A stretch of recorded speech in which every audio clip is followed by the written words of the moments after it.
everyone, I'm Jasper, and my thesis is the Interactive Bench, a form-changing bench that directs human-to-human and human-to-object interaction.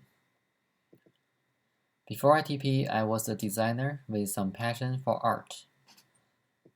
After I came here, I found my passion in electronics and technology. Over the past 2 years, I've been working on merging technology into tangible stuff.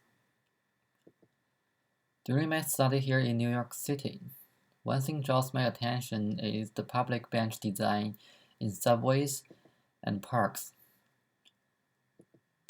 I think a large number of them delivered a sense of separation and hostility, and their goal is to control the behaviors and limit the ways that the benches could be misused. For a long time, I've been observing how people would use and interact with this kind of public furniture. And I can't deny the fact that benches have always been a go-to place for homeless people looking for rest. And to combat this, the city made benches as uncomfortable as possible while still serving their basic functions. By having a sense of empathy for homeless, the hostile designs make me feel really uncomfortable, since those people have been targeted almost every public place in the city. And from a design aspect, I'm thinking about the relation between forms, functions, and interactions. Beyond that, I'm thinking the connection between human, environment, and object. So I decided to make a public installation that has variable forms with different functions and interactions. And it also emphasizes the point that to be more inclusive and less hostile. So I made a form-changing bench to explore this idea. Normally, it is just a fancy looking and friendly bench that invites people to sit on it. It can also become super hostile by leaving no comfortable zone for people to sit. And because it has the ability to divide the space on top of it, it can perform different indications for people to sit, like this, or maybe like this.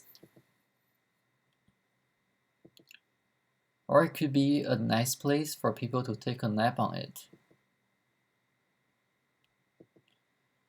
It also has its own personality. Sometimes when you sit on the bench will hug you first, but after a while, it decides to push you away. So there are still other use cases and scenarios for this bench. By having this idea in my mind, I start my journey. First, which sensor should I use? I want something that can sense a human and could be hidden to achieve beauty. So light sensor, ultrasonic sensor, button are not my best choice. I decide to use the cap sensor. The good thing for this sensor is I can directly place it underneath a piece of material, and it only reacts to human being rather than object. Next, actuators. I want something is robust enough and can perform linear motion. I think about air pumper, linear motor, but I decide to use the linear actuators, although they are a little bit expensive. I pick up the one that can go up to 150 millimeters with the speed of 12 millimeters per second. And the single one can lift up to 140-pound weight object, just like me. I customized the top to be 50 millimeters long, so it can firmly attach the wood piece on top of it. I got 25 linear actuators shipped to my place from China the day we break off. So how can I control all of them? I have 21 sensors and 21 actuators. Simply, I can use more Arduinos, they talk to each other, but that's messy. So I turned to try the shift registers. By using the 595 shift register, I can control up to 32 LEDs using only 3 Arduino pins. And I got 16 inputs from the cap sensors using the 4021 shift registers, and I mapped the result to the LED is controlled by the 595 shift registers. Then comes the problem for driving the motors.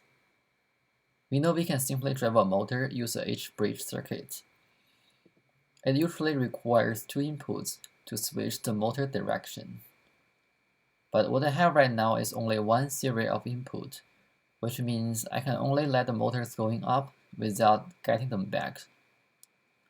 The first solution came into my mind is to use the reverser. But if I do this way, I will end up having 21 transistors to my circuit, and that will be messy again. So I'm thinking to add 3 more 595 shift registers to my circuit, and do the mathematics and the calculation on the Arduino side, and get the reversed output directly from these shift registers. And that works. The paired up LED shows the result. Each pair has 2 states. One is on, the other is low. The first time I connect my circuit to the motors, I killed my Arduino. I know it is because the large current, but I checked all my circuits, they seem alright. Until 3 days later, I suddenly realized that the motor can actually generate a large current the moment they are powered on and off. In my case, the current can go up to 3 amps, but the driver I have can only tolerate 2 amps. So I switched to use another driver board, which has the peak current to be 3.6 amp. And the best thing is that it doesn't require logic power to the chip, so I can separate the logic circuit completely from the high power circuit. Finally, I ended up having a prototype circuit like this. Here's a video. For demonstration, I only attached 2 motors.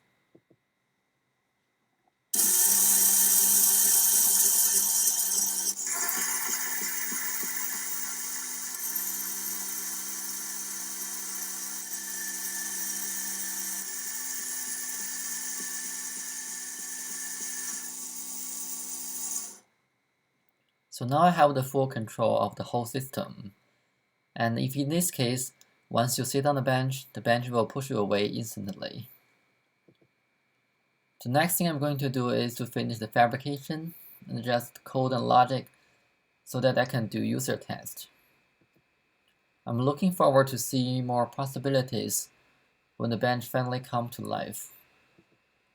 Maybe things like creating further communications when the blocks went away. Or could just simply behave as a dynamic shape-changing installation in the public. Back to my original idea, I see my project as an experimental tangible medium of communication between people, environment, and object. To conclude my thesis and my 2-year study here in ITP, I learned that the way out of creating the future lifestyle of humanity is not only to invent new technologies and new tools, but also to be good at using existing technology to bring humans the ability to expand the dimension of our vision, to change the way we observe the world, to achieve our ideas, and develop new concepts and theories. I want to thank my thesis group who leads me through this hard time. I want to thank Tom Michael, who points out a way for me very early. I want to thank Deqing, Ben, Daniel, Chelsea, and Dan for all your support and advice. And I'm so grateful to be part of the ITP family. And that's it. Thank you very much.